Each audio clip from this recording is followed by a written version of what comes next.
Olá, você está no Arena IE. Eu sou Alessandra Gonzaga. Eu sou Marcelo do Carmo. Aliás, novo Arena IE, né, Ali? Onde é que a gente tá, Nossa hein? Senhora, onde é que a gente foi parar, gente? Olha que Então, bonito, tem cenário estamos agora. estamos num estúdio novo. É só o começo de uma série de transformações no Arena IE. Então, se você está nos assistindo no YouTube, você está vendo aqui um estúdio completamente diferente. Mas mesmo que você esteja nos ouvindo no Spotify, talvez você esteja percebendo aí alguma diferença já, né? Uhum. Vai começar a acontecer algumas pequenas edições que vão aparecer, talvez alguma diferença no áudio. A intenção é que o nosso Arena IE, ele tá bem assim programado agora, né? A gente vai ter alguns patrocinadores que vão aparecer, parceiros que vão começar a aparecer. Enfim, tem muita novidade por aí, né, Má? A Alessandra falou programado, né? Calma, pessoal, fica tranquilo que vai ser o mesmo zona e o mesmo caos de sempre. Não se enganem. A gente só vai ter Ó, a propaganda enganosa O aí. caos estará programado. Vai ter caos, mas vai ser caos agora com gerência, né? Mas vamos lá. Tanto que a gente segue sem nenhum livro, nenhuma programação, nenhuma pauta. Mas Aham. quando tiver algum convidado, vai ter já alguma coisa mais A programada, próxima né? semana já vai ter convidado aí, não é?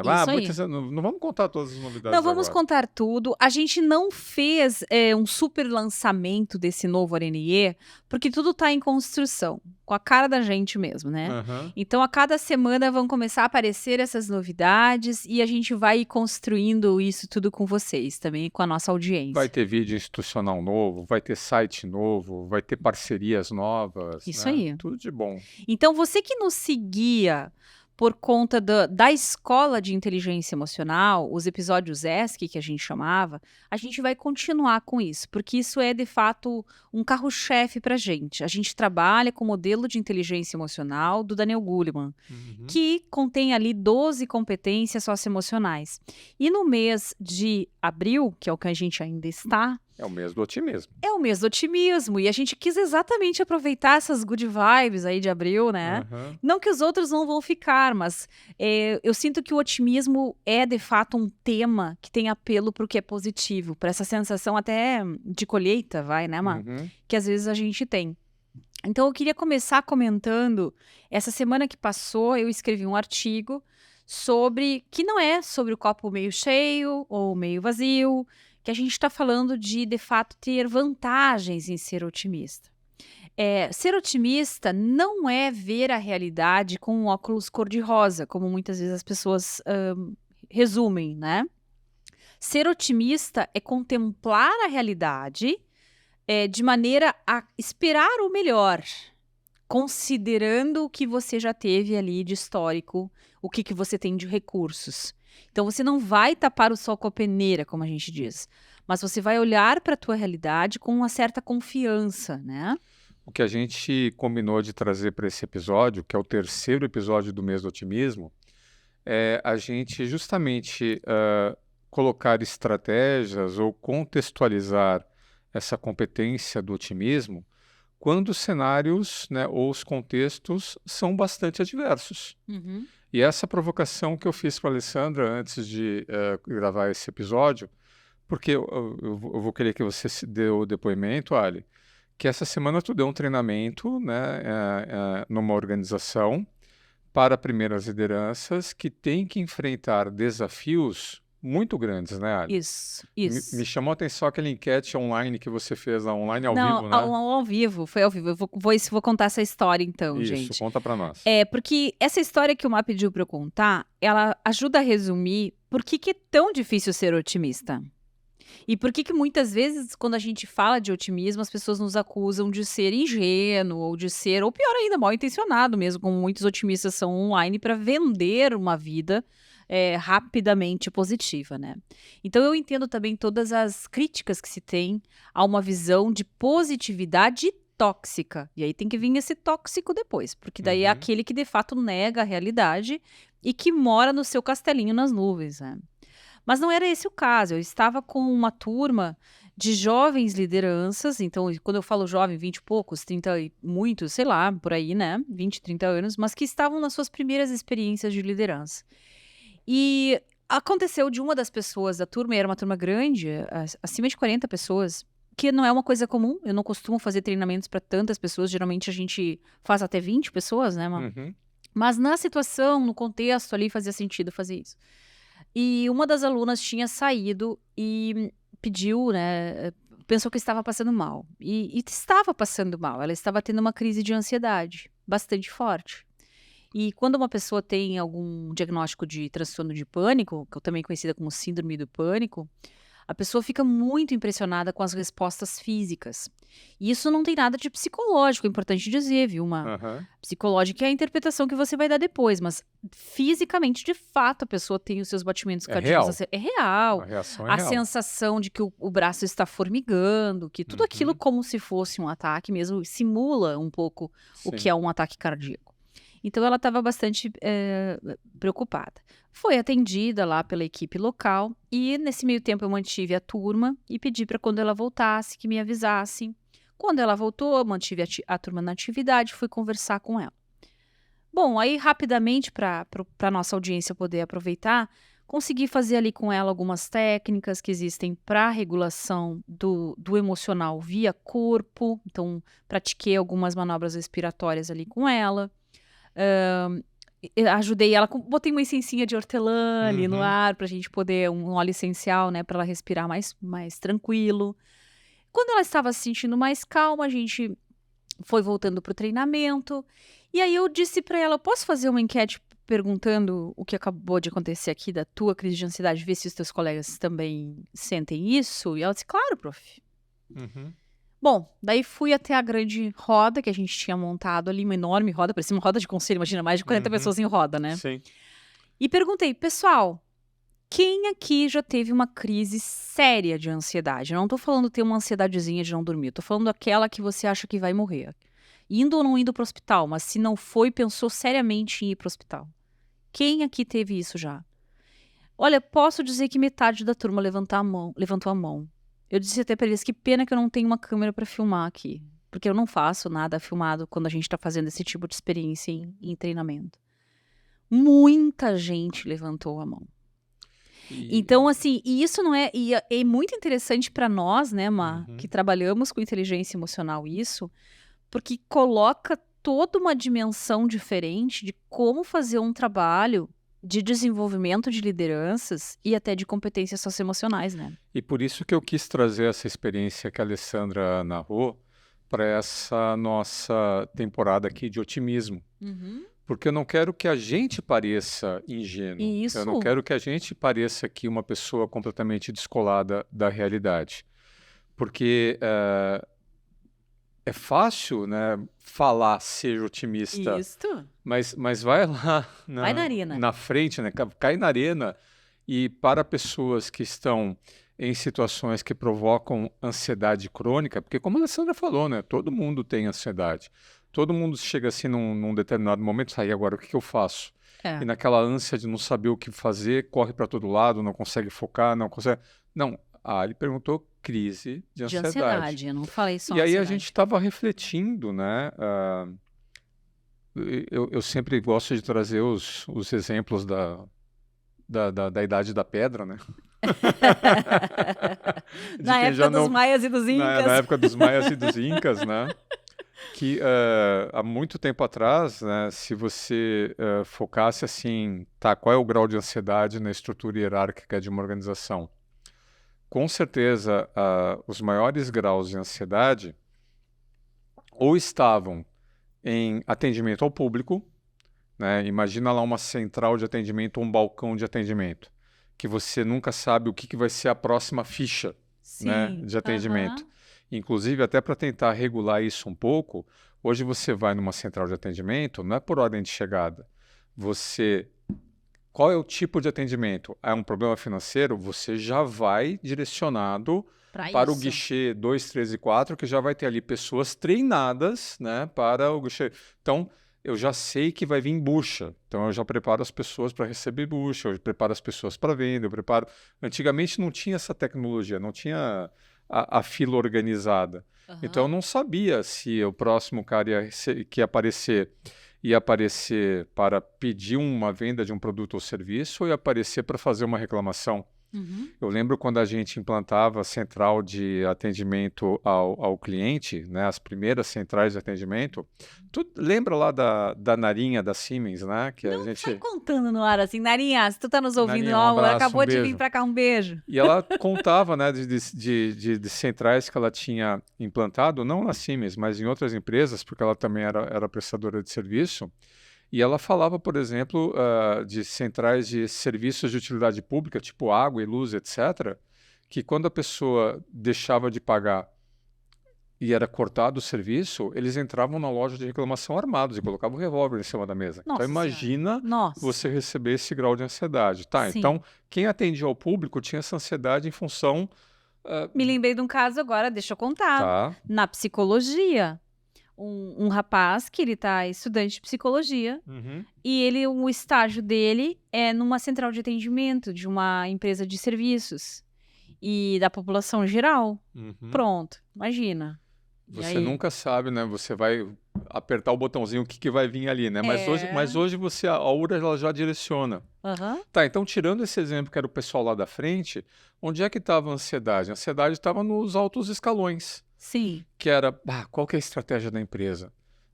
Qual vai ser a nossa política comercial? Que produtos a gente vai lançar? Então eram decisões que podiam dar muito certo ou podiam dar muito errado. Sim. Ninguém sabia o que ia acontecer e havia até nas empresas uma proteção, né, um grau de sigilo ao acesso dessas informações. Informações desse calibre não perspassavam toda a estrutura hierárquica.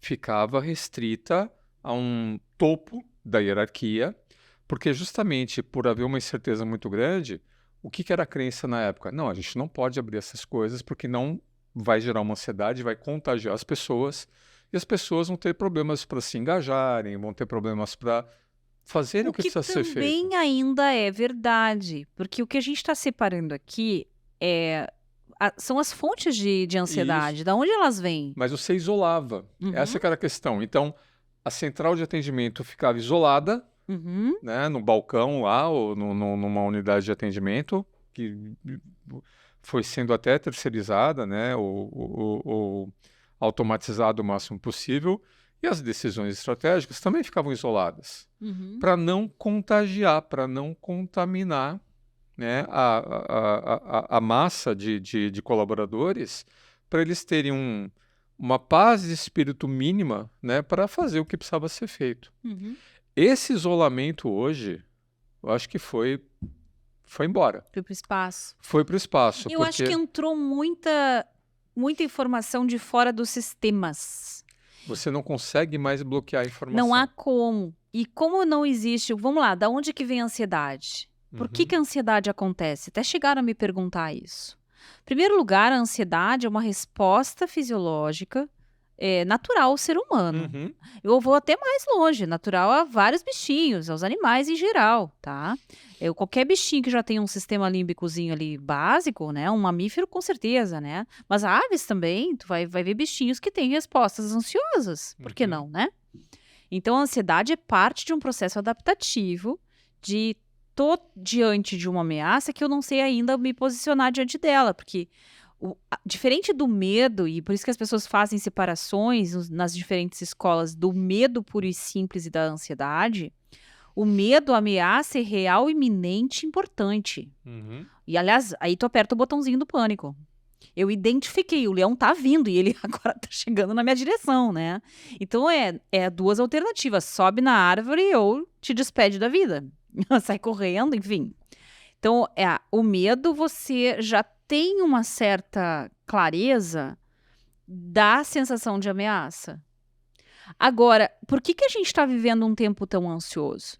Porque as fontes desta possível ameaça são muito mais difusas. E eu ainda vou mais longe, aí pensando na ansiedade humana, diferente da dos bichinhos. O ser humano, ele tem internamente diferentes vetores de ação. Então, às vezes, você é direcionado para uma determinada tarefa, de uma determinada instância da sua vida, e isso compete com outra área da tua vida. Vou pegar o dilema mais comum para as mulheres.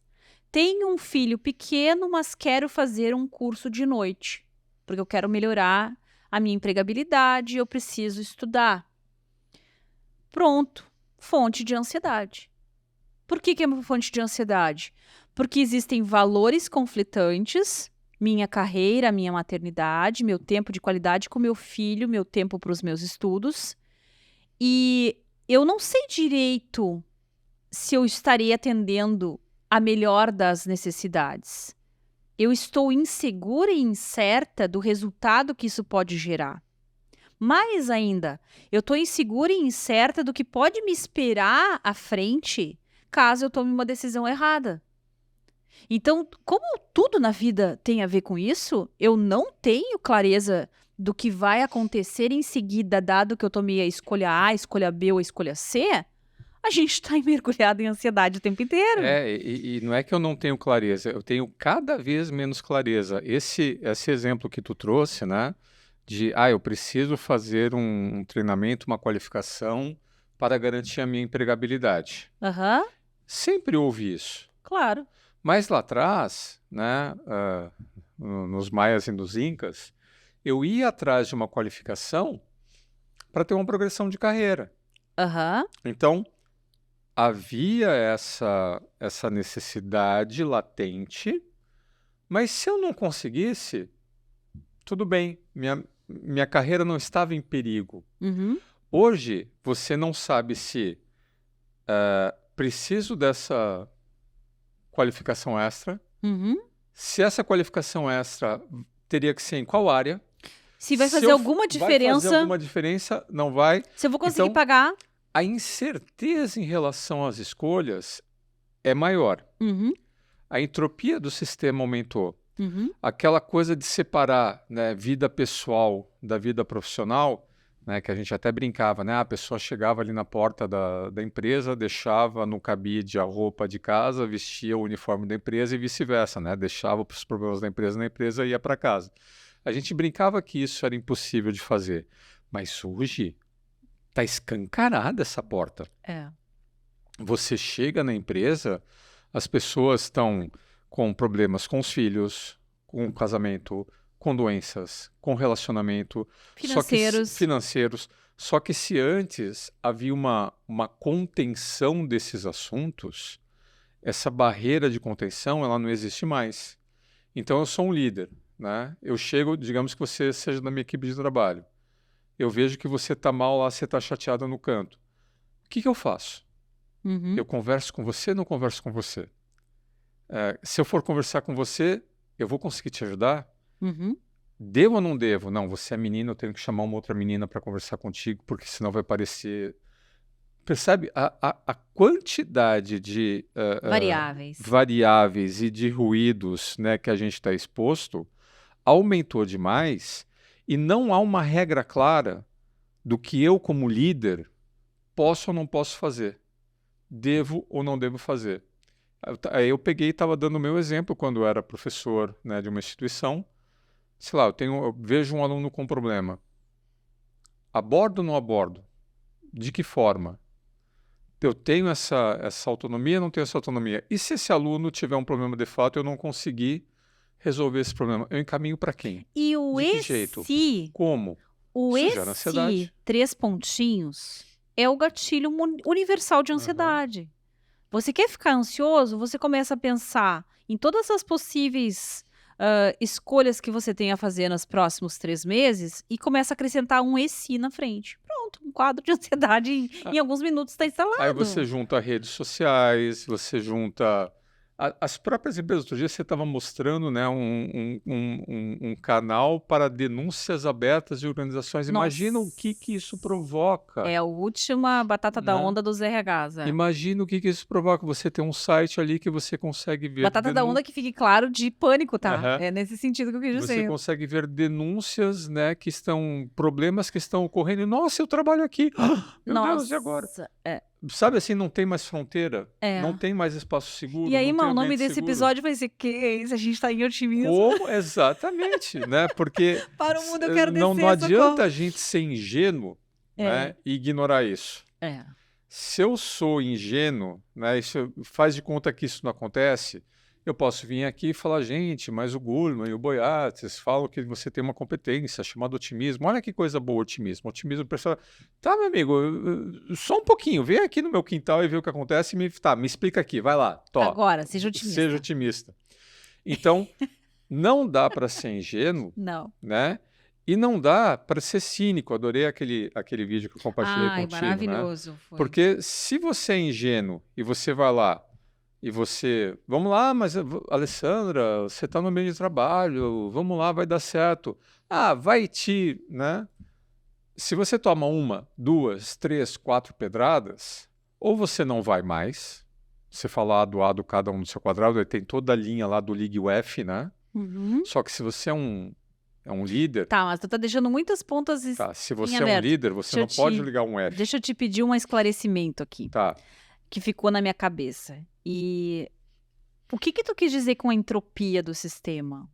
Quando aumenta a entropia? A quantidade de perturbação, a quantidade de energia aumentou demais. Isso, porque entropia é isso, né? A quantidade, né? Então, um sistema com alta entropia... Pensa numa panela de pressão. Isso. Né? Então, a panela de pressão está ali. E a válvula de segurança não está mais... funcionando direito. A panela vai explodir, né? Vai explodir a tampa e vai voar para tudo quanto é lado, né? Então, essa quantidade de estímulos, né, ligados a incertezas, inseguranças e problemas que eu sinto que eu não tenho recursos para fazer frente àquele problema, ou, no caso da ansiedade, eu não sei o que eu faço, se é que eu faço alguma coisa. Verdade. Isso que é o problema para uma primeira liderança. Não está claro o que eu posso, o que eu posso fazer, o que eu devo, o que eu não devo fazer. As regras estão líquidas. Tem muita empresa que se omite de colocar regras claras, né, para não se posicionar e não sofrer, né, consequências adversas. Então, na tentativa de agradar todo mundo ou de não ofender ninguém, eu acabo deixando tudo muito incerto. E aí, o que é certo e o que é errado? Aí que vem as coisas, que tu falou. E aí vem aquela reação que, pô, mas eu não sabia. Tá, então aí é que eu quero que a gente coloque em ordem esse filme que a gente viu, porque eu achei ele fenomenal. E por que eu acho legal a gente explicar ele?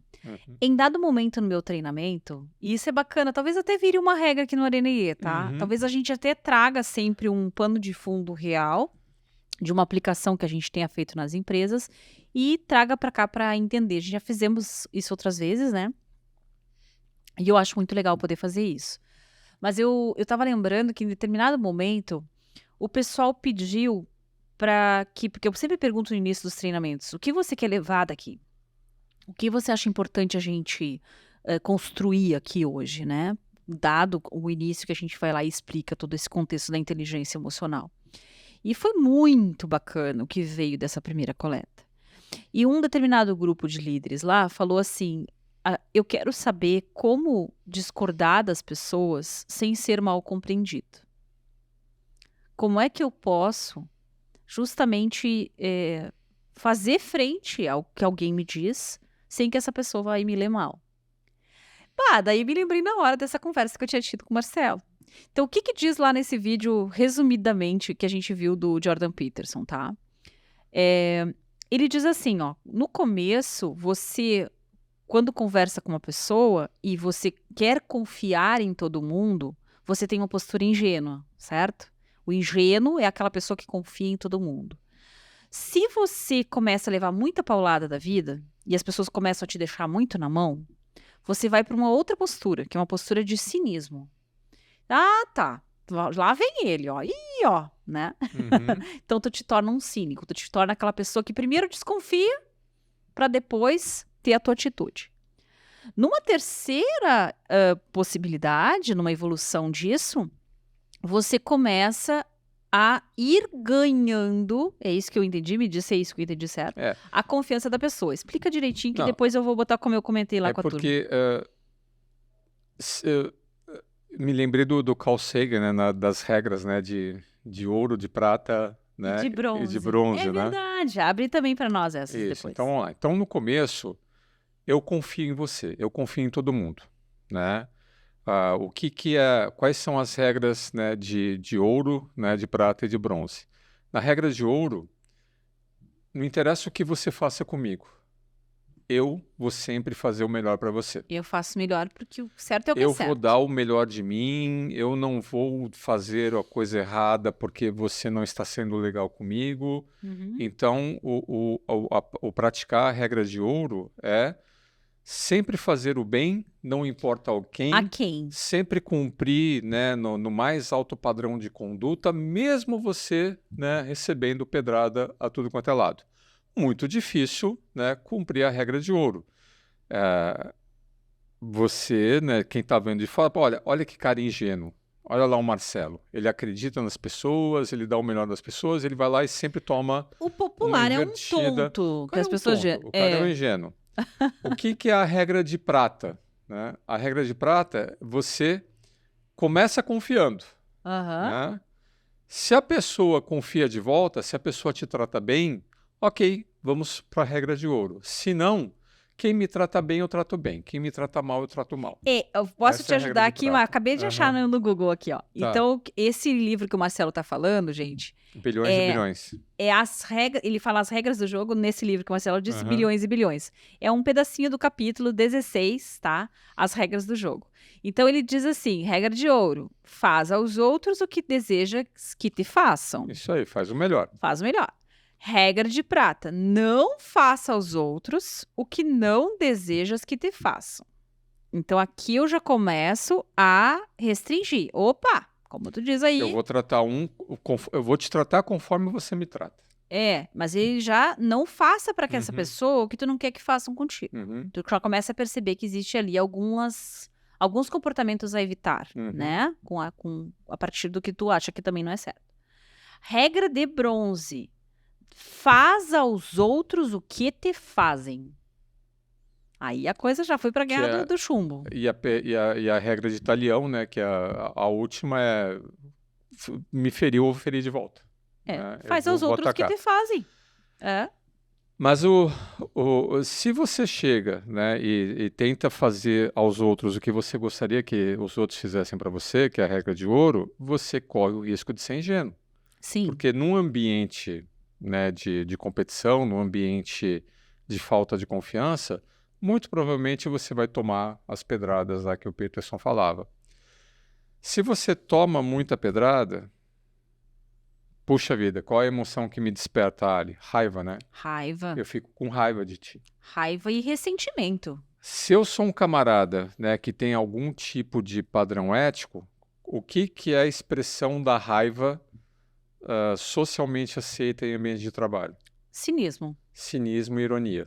Que eu acho terrível. Então, a alternativa de eu ser um camarada aberto e confiante é eu bater a cabeça na parede, ficar com muita raiva, mas eu não vou expressar minha raiva abertamente, porque não é permitido possível. expressar a raiva. Então, o cinismo e a ironia, quando você vê um ambiente daquelas agressões, né, das microagressões, não tem confiança aqui. Exatamente. E as pessoas, elas desistiram de confiar umas nas outras, e aí não há colaboração, não há um ambiente propositivo para a gente desenvolver uma solução para um problema. Toda as vantagens que você ter as emoções positivas no ambiente de trabalho geram para você criar, resolver problemas, colaborar, chegar num consenso, etc, etc, que a gente já explorou nos episódios anteriores. E a pessoa fica nessa balança, nessa gangorra. Eu não quero nem ser ingênuo, né? Mas também não quero ser cínico. Mas eu não quero ser Aí cínico. o que ela faz? Ela fica ansiosa. Ela fica ansiosa. E qual que é a saída porque ela não para a sabe o que ansiedade? fazer. Não sei o que fazer, não sei o que eu faço, não sei se é comigo o problema, mas não é comigo o problema, eu vejo que isso com todo Deve mundo. ser comigo. Vou lá fazer um curso para ver se alguém me conta qual é a minha personalidade e o que eu faço comigo mesmo. E qual que é a saída, né, que o Peterson coloca? Né? Qual que é a emoção que é o antídoto, né, para você deixar de ser cínico, deixar de ser irônico? É a coragem. Pois é, eu não sei se eu compro essa resposta do Peterson. Eu entendo porque eu entendi, gostei da lógica do cínico do ingênuo que vira cínico. Gostei. Lembrando que tem muitas outras alternativas além dessas duas.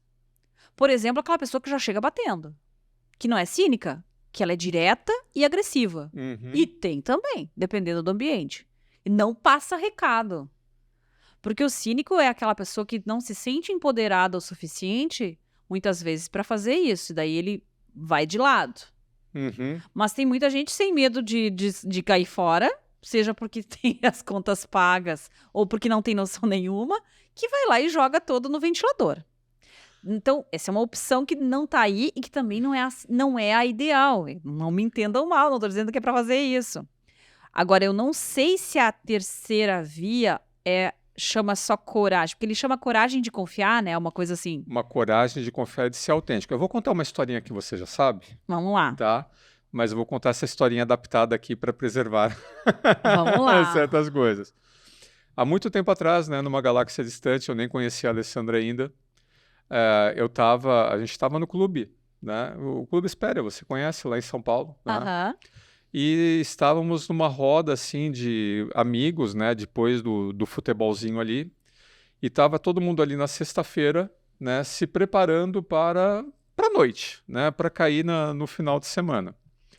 Numa roda só de homens, numa sexta-feira, depois do futebol, né, o pessoal tomando cerveja, o pessoal começava a contar vantagem, Aham, e né? outras coisas que não Então se publicam num podcast de família. né, o pessoal contando vantagem, né, assim, ó, ali estava o clube, né, dos camaradas mais interessantes, né, de São Paulo, né, Sim, os os mais maiores blaster. galanteadores, os mais blaster.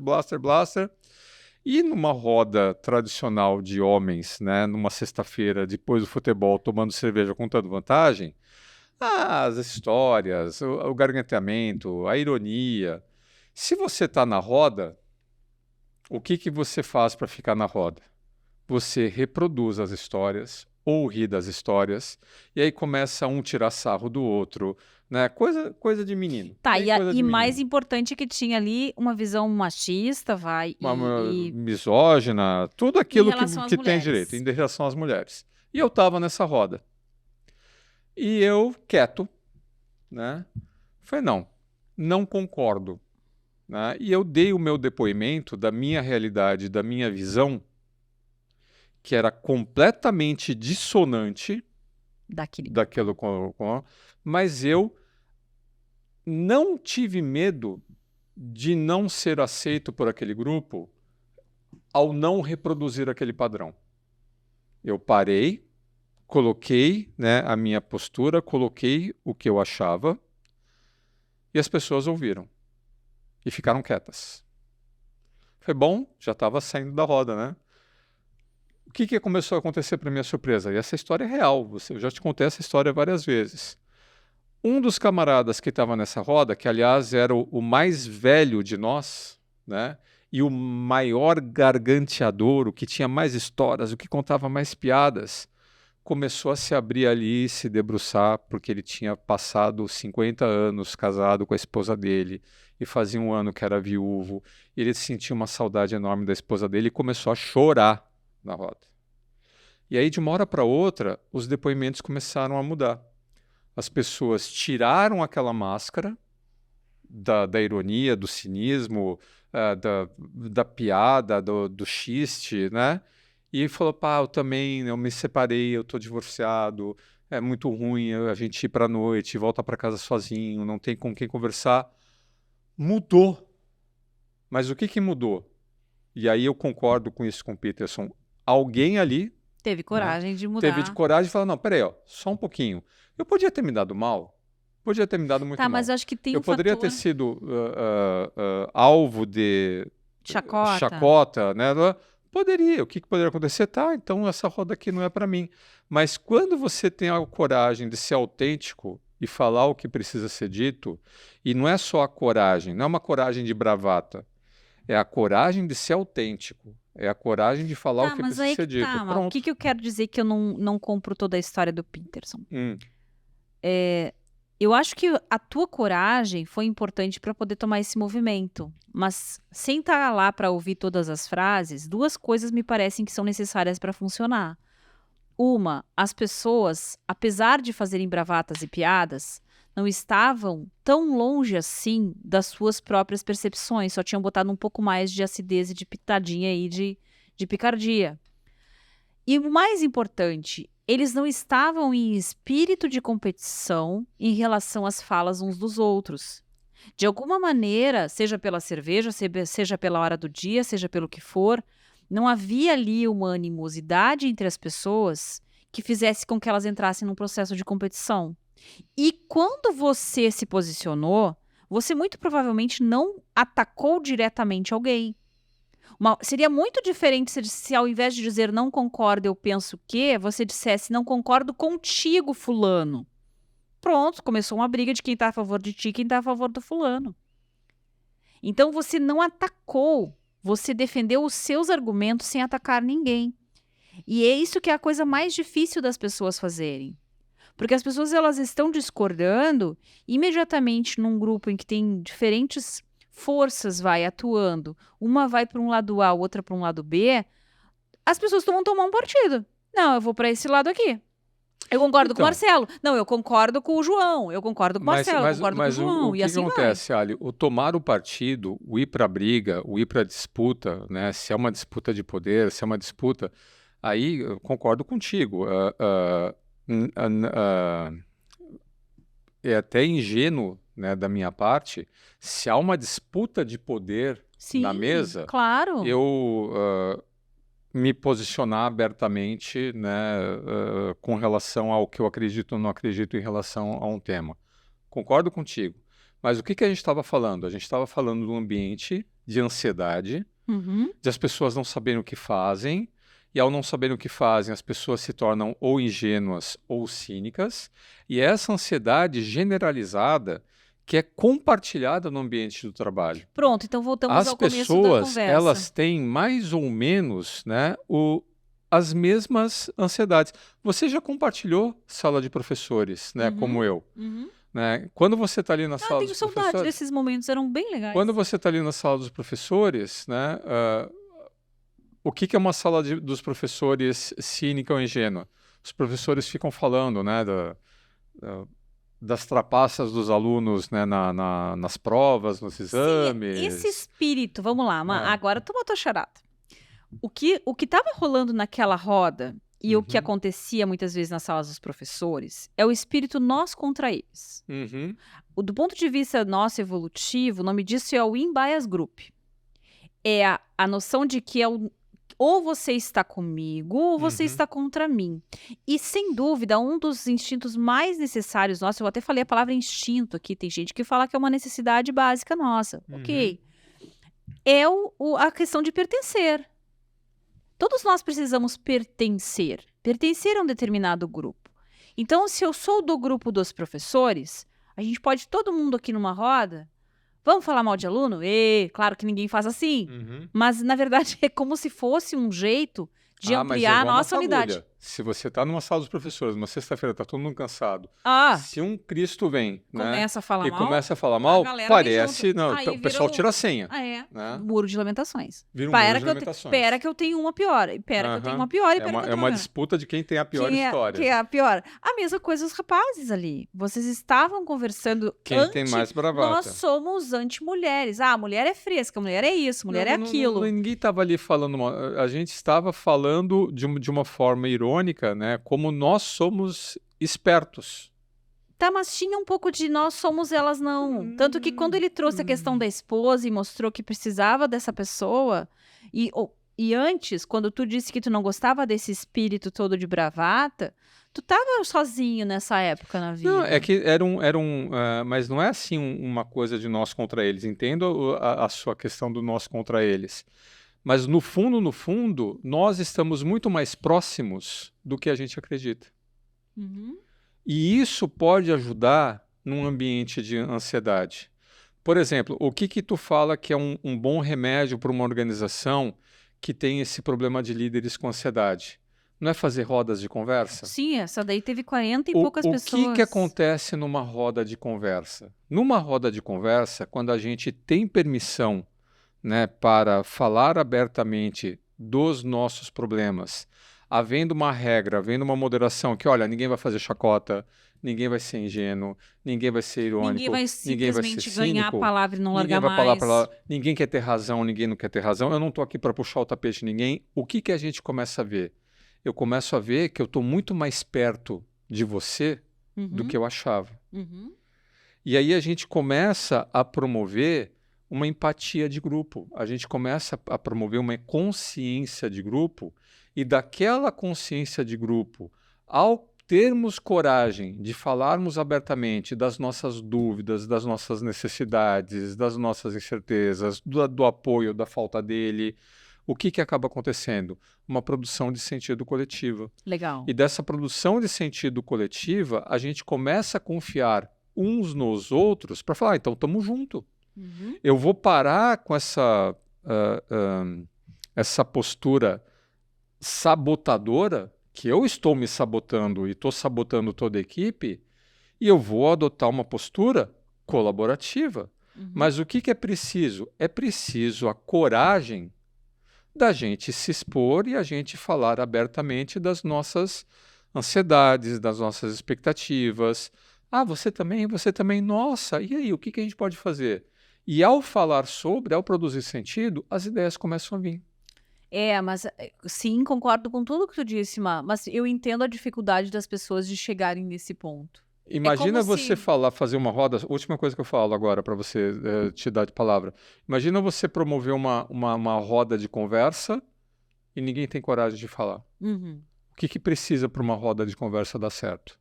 As pessoas terem coragem, terem confiança Mas de tu botou colocarem as as coisas. pessoas numa roda, se ninguém falar, é porque tem um tirano ali no meio.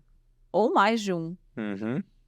Nunca me aconteceu. Mas Mas eu preciso já ter a aconteceu coragem, de ter narcisistas no meio, eu que é um preciso ter a pesadelo. confiança de Nossa. compartilhar, né, os meus entendimentos e a gente promover esse entendimento Aliás, coletivo. deixa eu abrir esse parênteses. É. Hoje o episódio tá um caos, vocês viram, né? Falei? Coitada da pessoa que vai fazer uma pauta disso aqui depois, né? Olha só. Falei. Mas essa é a Aham. nossa vibe, tá, gente? Se tu estiver chegando aqui, a gente viaja na maionese. É o que vem na minha cabeça e do Marcelo. E a gente já tentou, não é por assim, é porque a gente é orgulhoso e não gosta de pauta. A gente já tentou, né, Má? Já A tentaram gente vai no votar, flow. A já gente vai tentaram no flow. dizer, olha, 20 minutos de um assunto, 20 minutos do outro. A gente Já olha no tentaram relógio, dizer, já tentaram dizer.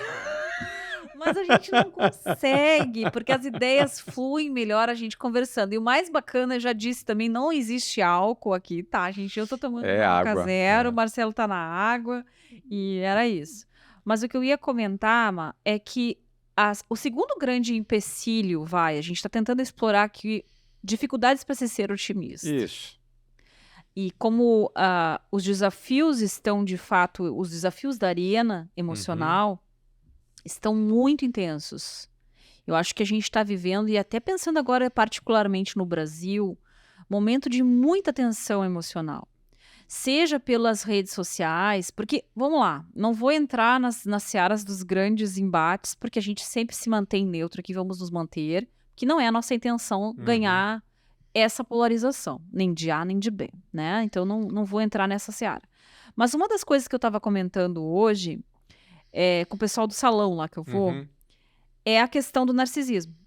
Só que não foi assim que a gente começou essa conversa. Vou contar agora um outro caso aqui mais genérico pra gente ver se tu vem comigo nessa. Porque tu tá nesse mesmo dilema que eu. A gente tem contas em Instagram. E eu ontem foi uma maravilha, porque em nenhum momento eu fiz um filme da minha turma. Porque antigamente eu faria. Por isso que eu também cheguei contando. Porque se você olhar lá nas redes, vamos ver onde é que a Ali tava. Não vai ver, porque eu não postei. Não tem nada lá. E hoje em dia, não postou, não existe, né? Só aconteceu na minha imaginação. O cara foi na academia, puxou o ferro e não postou, não emagreceu. Não emagreceu, né? Tipo assim, como assim essa mulher foi numa empresa, fez isso tudo e não tem uma foto? Não, eu não fiz nenhuma foto. Pra não dizer que eu não fiz, na saída tinha uma grávida maravilhosa, que eu fui lá e bati uma foto com a menina. Umas outras meninas que eu conversei no almoço, fiz uma selfie com elas, mas eu não pretendo postar nenhuma dessas fotos. Sim. E teve uma foto que uma pessoa bateu da empresa, que talvez mais tarde até eu publique em outro momento, em outra ocasião, eu vou lá e vou publicar, talvez no meu LinkedIn. Mas no meu Instagram não vai existir registro desse lugar. Então eu tava no salão e a pessoa que foi fazer a minha maquiagem, eu disse, mas eu não sabia que tu fazia maquiagem. E ela disse, ai, olha, que o problema é que eu não posto. Eu disse, não, eu também não vejo nunca nas redes, mas é que aqui no salão tu nunca disse que fazia maquiagem. Ela disse, pois é, mas é que eu não falo porque eu não posto. Aí a gente ficou nesse dilema, sabe? O que que se posta, o que que não se posta? Porque eu tenho muita dificuldade, porque é, parece que se eu postar, eu vou estar vendendo o meu trabalho lá. E eu adoro vender o meu trabalho, mas não vou fazer isso na minha conta pessoal. Uhum. Então, mas ao mesmo tempo eu acho tão bacana essas conversas que a gente tem. Então eu tô vivendo esse dilema, não sei o que fazer com a minha persona. Eu chamo ela de persona, porque a pessoa que tá lá não é a pessoa que conversa nem aqui, nem a pessoa que tá lá em casa, e muito menos a que tá nos treinamentos. Eu digo que eu boto foto de gato, de livro, é isso aí. E aí, Má, como é que a gente consegue? Essa que é a minha pergunta para ti agora. Como é que a gente consegue ser otimista sem se aproximar de uma pessoa narcisista ou egóica? Como é que a gente consegue promover essa positividade, até mesmo essa coragem que a gente está falando, sem ser o cara que é a última bolachinha do pacote, que tem todas as respostas para a vida? Uhum. E aí? É interessante, né? Porque, olha só, vamos reproduzir agora na rede social a conversa que a gente estava tendo aqui agora. Se você for conversar com um camarada que ele é assessor de imagem, especialista em LinkedIn, Sim. né, o que que ele vai falar para você? Mas tem que postar, é lógico, tem que fazer o filme, tem que pegar depoimento, tem que pegar isso, tem que Chega a dar pegar um aquilo, suspiro tal, só não de sei o quê. pensar. Então ele vai ter uma vibe, né, de você, se você não acreditar em você mesmo, Alessandra, Pois né, é. quem é que vai acreditar? Daí faz aqueles quadros. Eu sou mãe de 5 gatos, mulher do Marcelo, nananana. Isso. E aí o que que a moça do salão te falou? Ah, eu sei que eu tinha que postar, mas eu não posto. Mas o que que acontece quando ela não posta? Ela não vende o produto, ela não vende o serviço dela. Então ela sabe que ela vai fazer propaganda, ela vai ter que fazer, tarará. Então, o que que seria assim o normal? Num mundo, né, sem, com segurança. Eu vou postar, né? E as pessoas vão ficar sabendo do meu serviço, as pessoas vão ficar sabendo o que tipo de trabalho eu faço, em quais organizações, né? Não seria o lógico a fazer? Não seria o certo? Eu não estaria pregando, né, a cartilhinha, né, de ter uma postura de confiança, né, de uma visão positiva, de as pessoas satisfeitas com o que eu faço. Ah, vou chamar a Alessandra porque eu também quero isso, vai dar certo, etc, etc. Aí o que que vem? Ai, mas será que eu devo? Olha só essa daqui que postou. Como é que a gente autoavalia, né, os nossos posts potenciais? Ou a gente acha que a gente está sendo ingênuo, né? Eu estou tentando vender uma coisa que eu não sou, ou será que eu estou sendo narcisista? Ou a gente olha nos posts de outras pessoas de uma forma cínica, né, ou irônica, e aí o que que acaba acontecendo? Eu fico contaminado, né, com uma série de emoções que vão da ingenuidade ao medo de ser narcisista, a olhar de uma forma cínica e cética, né, para isso, será que funciona? Será que funciona? O que que eu faço? Eu não faço. E o que que acaba acontecendo? Uma ou outra pessoa que tem a coragem de fazer Mesmo que depois o resultado seja e desastroso. vai lá e posta, né? Ah, Essa semana mesmo você teve um contato de uma pessoa que te achou como? Nas redes sociais. Ah, eu queria saber de uma pessoa que fizesse coaching de Não, eu carreira, achei etc, muito etc, etc. interessante que essa pessoa que me achou, ele disse que ele fez uma busca de mais de 100 profissionais. Eu pensei, nossa senhora, né? E aí eu até perguntei como é que ele tinha chegado em mim, né? E que ele estava querendo alguma coisa que ligasse a psicologia, a questão de carreira e questões emocionais. E aí, se você não existisse nas redes sociais, ele não teria te achado. Não, é claro.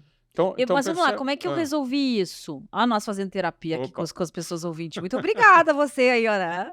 Vou te mandar o Pix depois, né? Aham. Mas eu queria dizer que o que a gente acabou entendendo, e no próprio Areneie isso foi se configurando, é que nós temos uma empresa, que é a Conexão IE, que Uhum. trabalha com desenvolvimento socioemocional nas empresas.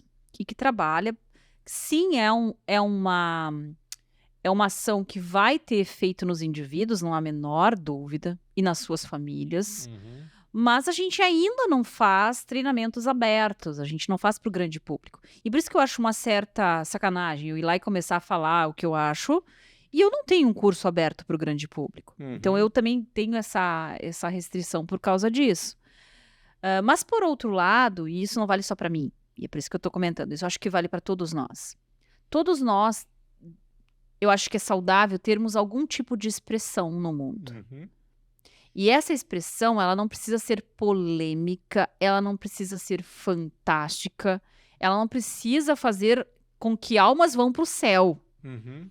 Pode sim ser você postar uma fotinho da tua sacada de um dia que tu achou bonito e que tu quis ir lá e dividir com as pessoas.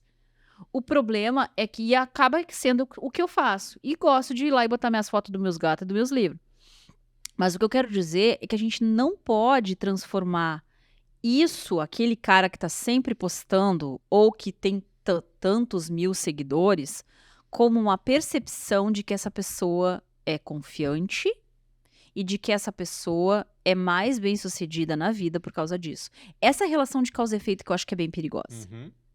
Porque daí pra gente começar a admirar muitas pessoas narcisistas é complicado. São dois extremos. Admirar a pessoa narcisista É, e deixar de fazer o que você acredita porque você acha que não tem valor. isso. Nós fazemos o podcast Arenie. Você tem a sua newsletter, eu tenho a minha newsletter. Nós fazemos isso não é para ter milhões de seguidores. Não. A gente faz isso porque a gente realmente acredita e a gente teve várias provas disso, de várias pessoas em diversas ocasiões. Ouvi vocês, Uhum. li seu artigo, me ajudou, ajudei a compreender Não, tal e é coisa. impressionante o poder que tem isso. Gostaria de Como é bom pegar o isso. teu podcast e compartilhar na minha empresa, no evento É X. muito Pois bom. não.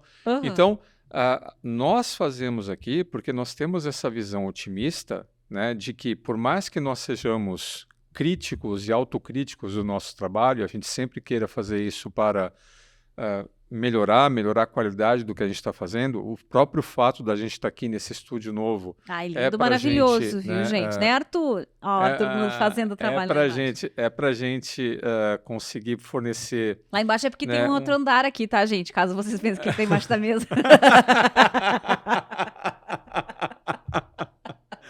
Essa Então, não vai dar corte. essa não vai dar corte.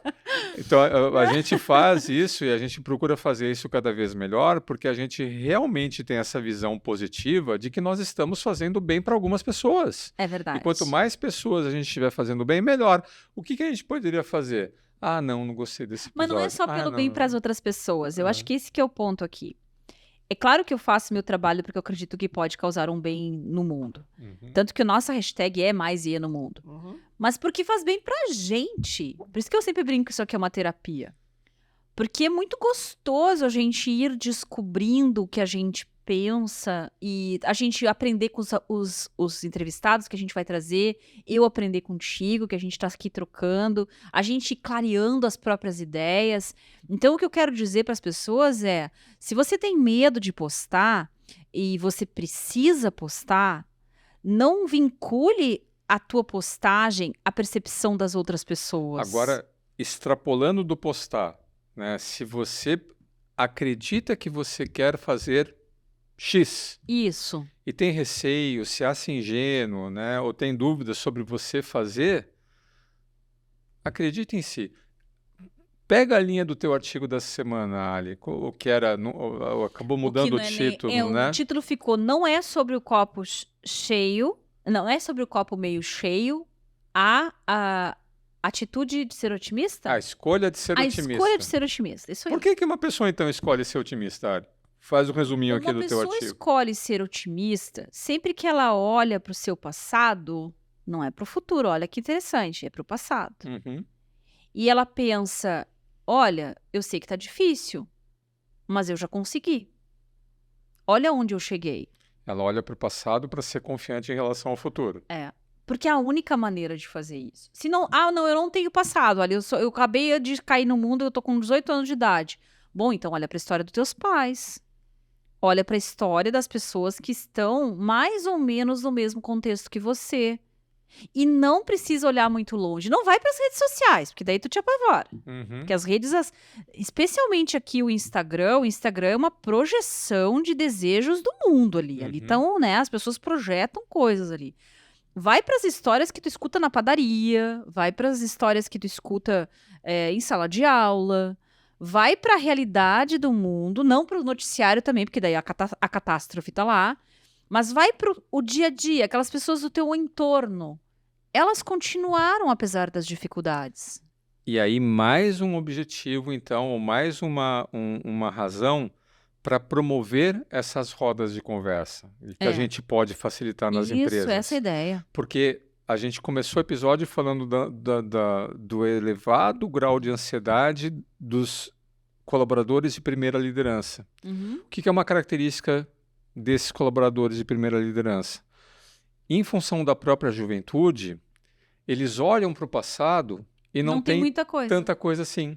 Eu só tenho Eu época não- em que eles não eram líderes. Eu daí não ajuda. tenho um arquivo, não tenho uma biblioteca de experiências bem-sucedidas para ganhar forças, né, para encarar o futuro com coragem. Uhum. Então, quando eu não consigo ter, né, as minhas próprios arquivos de experiências bem-sucedidas para me munir de forças para encarar o futuro com coragem, com confiança, bom, eu pego uma experiência emprestada. Uhum. Então, se você junta nessas rodas de conversa líderes que podem falar abertamente de coisas que deram certo, coisas que deram errado, como é que eles se separaram, o que eles fizeram, que estratégias. Eu te reconheço como par, Uhum. eu te vejo na mesma situação que eu, com os mesmos recursos e mesmos desafios que eu tenho, e eu vou pedir emprestado de ti essa experiência, essa força, te encarar como um par meu, né, como um igual a mim, e eu vou pegar isso daqui, eu vou aplicar. Eu vou me abastecer, não nas minhas experiências pessoais, mas eu vou me abastecer nas experiências coletivas compartilhadas por aquela roda. É muito legal essa ideia, Má. Tuxê. E eu diria que tem algo aqui que é... mas e se todo mundo for jovem e inexperiente? Bom, no mínimo as pessoas vão sair dali com a noção de que a dificuldade é uma coisa que não é só delas. E se for uma ideia produzida, quem sabe a gente faz isso. Não vou ser eu que vou ter produzido essa ideia o Alecrim sozinho. Dourado foi lá e A descobriu. gente vai ter produzido essa ideia em conjunto. Aliás, você sabe né? a história desse alecrim dourado? Esses dias apareceu lá em casa esse problema, né? O que é o alecrim dourado que falam na internet? O alecrim dourado é aquela musiquinha que cantava para as crianças, né? O alecrim dourado que nasceu no campo sem ser semeado. Uhum. O alecrim é tão dourado que ele nasceu no campo sem ser semeado. De tão especial que ele é. Ele é o especial. Então, assim, a gente não precisa ser o alecrim dourado. A gente pode ter sido semeado. A gente pode ter tido uma semente que floresceu a partir do esforço dos nossos pais, a partir das crenças que a gente teve, que às vezes perceber que elas não davam mais conta do que a gente precisava na vida. Isso. E aí eu volto a puxar a brasa aqui para a questão da coragem. Porque eu vou me municiar, né, de recursos para poder enfrentar o futuro desafiador com coragem. Sim. A escolha é coragem. Então, quando eu não tenho experiências suficientes, quando eu não tenho autoconfiança suficiente para ser corajoso por mim, eu vou pegar a coragem emprestada do grupo. Sim. Né? Então, quem quiser fazer rodas de conversa aí nas Legal. organizações, quem precisar de facilitadores para rodas de conversa, né? É com a gente. É com a Arene, é com a Conexão IE. E eu diria mais assim, gente, façam mais rodas de conversa. Conversem com alguém. Conversem. Troquem. Tiro rodas, conversem, né? Mas o problema da conversa... daí eu me lembro uma conversa que a gente teve essa semana sobre isso. Até tava coisa boa que agora veio e que eu me lembrei. Porque eu disse, uma hora a gente tem que comentar sobre isso no Arena IE. Lembra a história do câmbio? Tá. Conta pro pessoal essa história do câmbio aí. Porque isso tem tudo a ver com o que de fato é uma conversa. Vocês sabem por que diziam câmbio, gente, depois? O pessoal dizia câmbio desligo? Não. Se tu, agora tem gente olhando no Google, por que se diz câmbio? É porque era um aparelho antigo, Ali, e aí tinha que falar câmbio. Explica, Má. Não, é que eu tô aqui na onda sonora, tá batendo aqui numa membrana no microfone, essa membrana no microfone, ela tá transformando isso, né, em vibrações elétricas, e hoje em dia, se você pegar o telefone, né? Olha lá, Aqui é nosso o cenário telefone. aqui, ó. Eu né? brinquei disso aqui quando eu era Olha lá o criança. Mostra pra telefone aqui, ó. câmera lá, Má, o Tá que aqui tu o tá telefone. mostrando ali, ó. Aqui eu tenho, né, Olha lá, o um troço que microfone discava, ó. e aqui eu tenho um alto-falante, né? Então eu tenho o microfone e o alto-falante integrado na mesma linha. Antigamente você não tinha essas duas coisas, você tinha uma coisa só, você falava e reverberava Recebia pelo do mesmo lugar. mesmo lugar. Então era a mesma linha. Então ó, estou falando agora, Alessandra, terminei de falar, câmbio. O que você fazia? Você mudava a chavinha do teu lado, ó, e agora isso aqui não é mais um alto-falante, agora é um microfone. Aí você fala. Então eu estou falando agora, câmbio, né? Então o câmbio Era pra ir trocando. Ao mesmo tempo, eu tu vou trocava pra trocando, ouvir e eu trocava pra falar. né? Porque era a mesma linha que compartilhava o mesmo device, o mesmo instrumento de transformar ou ondas sonoras em impulsos elétricos ou impulsos elétricos em onda sonora, que é alto-falante, né? Pronto, eu nem queria toda essa explicação, tá, gente? A gente lá em casa perguntou chama o pro engenheiro Marcelo de... elétrico, você chama como de então? Google ele. O que eu tava querendo dizer, e é isso mesmo, né, Má? A gente não tem mais o hábito de saber se a gente disse tudo o que queria dizer, que a gente entende que é o mais importante de ser dito, e o mais triste, a pessoa que tá ali na frente não tá nos ouvindo. Ela tá só esperando quando é que ela vai falar. Então, não existe mais o processo nem da escuta completa e nem da fala completa. Por isso que a gente faz o treinamento dialogue, né, nas organizações, né? Que ninguém fica ali... Como é que é o ditado aqui, que a cuia não é microfone, né? Que a pessoa que fica com a cuia que ali não ora, pode- fala, não, então mantém as mensagens, né? Aliás, eu acho maravilhoso o Aham. chimarrão, porque o chimarrão, ele é uma inversão do bambu stick. Aham. O bambu stick é, na verdade, o pedaço de bambu que lá nos índios americanos, eu aprendi isso lá no pessoal do EITRI, né, do Instituto de Inteligência Emocional do Texas, que a gente é vinculado e tem aqui no Brasil.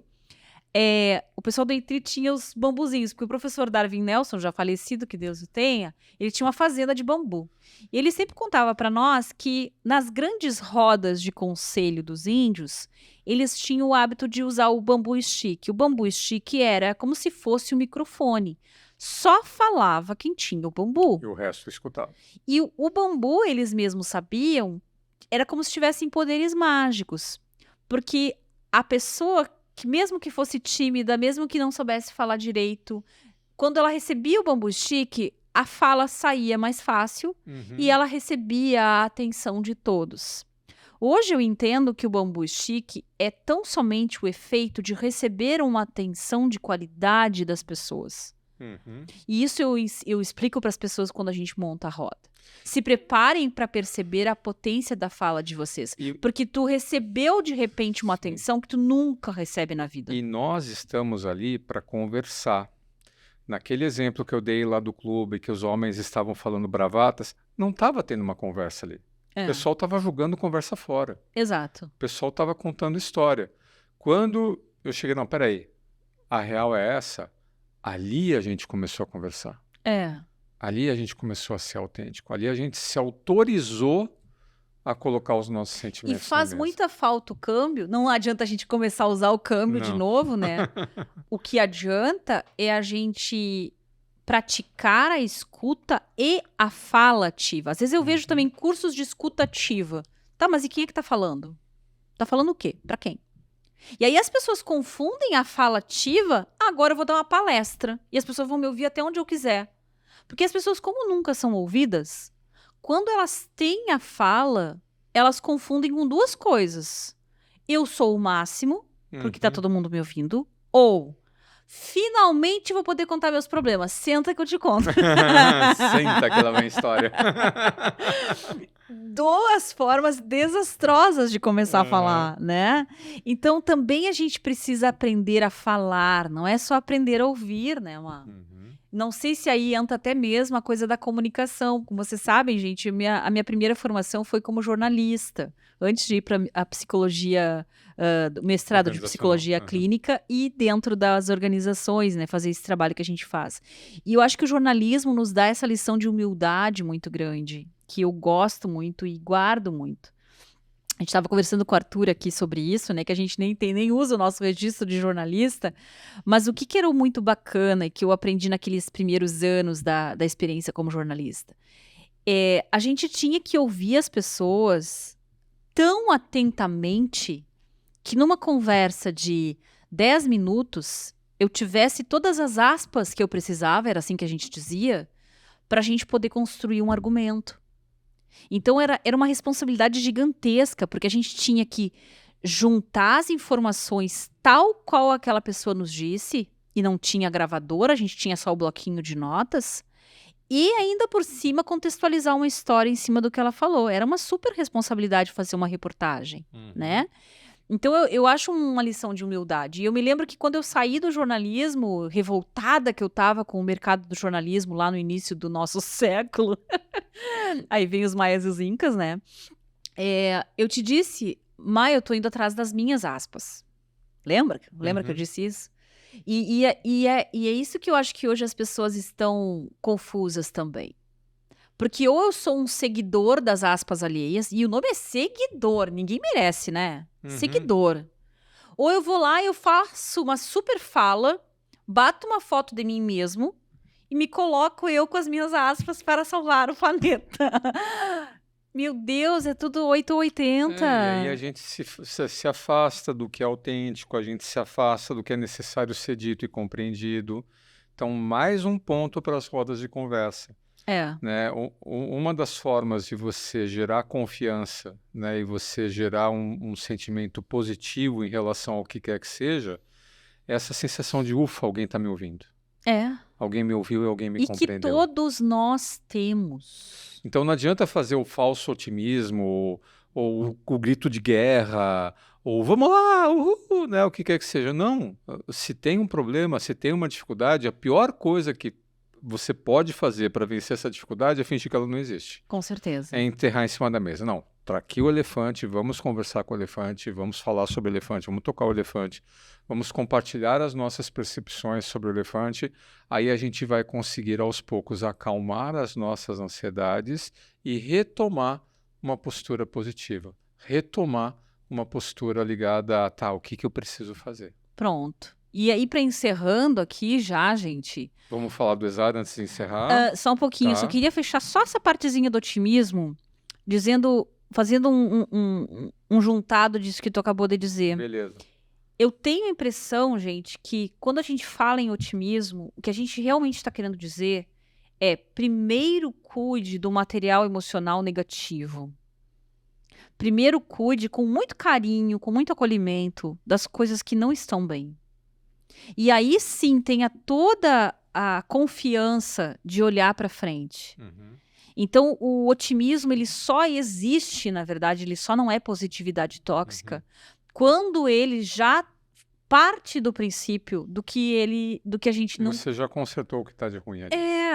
Tu já fez a tua lição de casa. Se a parede está mofada porque tem um vazamento, não adianta pintar por cima. Não adianta. O vazamento vai aparecer de novo. Precisa ir lá e consertar o vazamento. Ótima metáfora. Verdade. Muito bem. E aí agora sim vamos falar do ESAR. Vamos falar do ESAR, né? Vamos fechar e a gente positivo, encerra, agora né, sim. o episódio.